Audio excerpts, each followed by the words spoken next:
नमस्कार, अब दुनिया की फटाफट बुलेटिन में आप सभी का स्वागत है और नजर डालेंगे आज के खास खबरों पर। अमेरिकी राष्ट्रपति डोनाल्ड ट्रंप ने प्रधानमंत्री नरेंद्र मोदी को एक बार फिर अपना सबसे अच्छा दोस्त बताते हुए कहा, मैं भारत के साथ व्यापार वार्ता पर बातचीत के लिए तैयार हूं। पीएम मोदी से बात करने को उत्सुक हूं। पीएम मोदी ने भी सकारात्मक प्रतिक्रिया दी और जल्द समझौते की उम्मीद जताई है।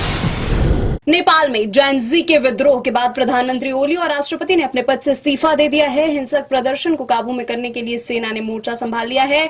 काठमांडू में प्रदर्शनकारियों ने नेताओं की निजी संपत्तियां जलाई। राजधानी में कर्फ्यू जारी, सेना प्रमुख ने लोगों से शांति बनाए रखने की अपील की है। सुरक्षा मामलों की कैबिनेट समिति ने नेपाल के घटनाक्रम पर चर्चा की। बैठक में प्रधानमंत्री नरेंद्र मोदी ने कहा, नेपाल में स्थिरता, शांति और समृद्धि अत्यंत महत्वपूर्ण है। उन्होंने युवाओं से हिंसा छोड़ने की अपील की है। नेपाल में तख्ता पलट के बाद चीनी राष्ट्रपति शी जिनपिंग घबरा गए हैं और उन्हें भी डर सता रहा है। ओली को चीनी समर्थक माना जाता है। चीन ने छात्रों के हिंसक आंदोलन पर अभी तक आधिकारिक रूप से प्रतिक्रिया नहीं दी है। 1979 में डेमोक्रेसी की मांग को लेकर हजारों चीनी युवा सड़कों पर उतर आए थे। चीनी सरकार ने सैन्य शक्ति का इस्तेमाल कर आंदोलन को बेरहमी से कुचल दिया था। नेपाल में हुए तख्ता पलट के बाद से इस बात की चर्चा तेज हो गई है कि भारत के इस पड़ोसी देश की कमान कौन संभालेगा।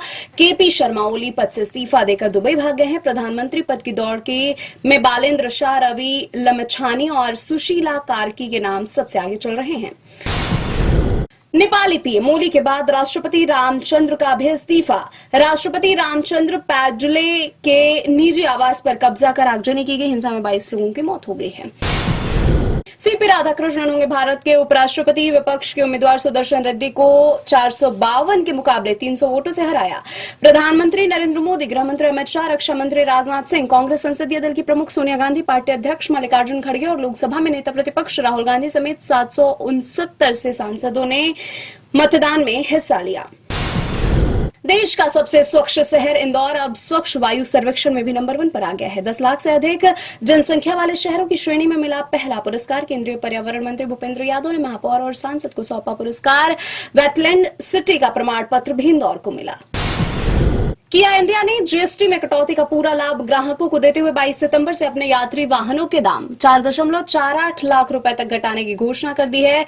कार्निवल के विभिन्न संस्करणों में 4,48,542 रुपए तक कटौती की जाएगी।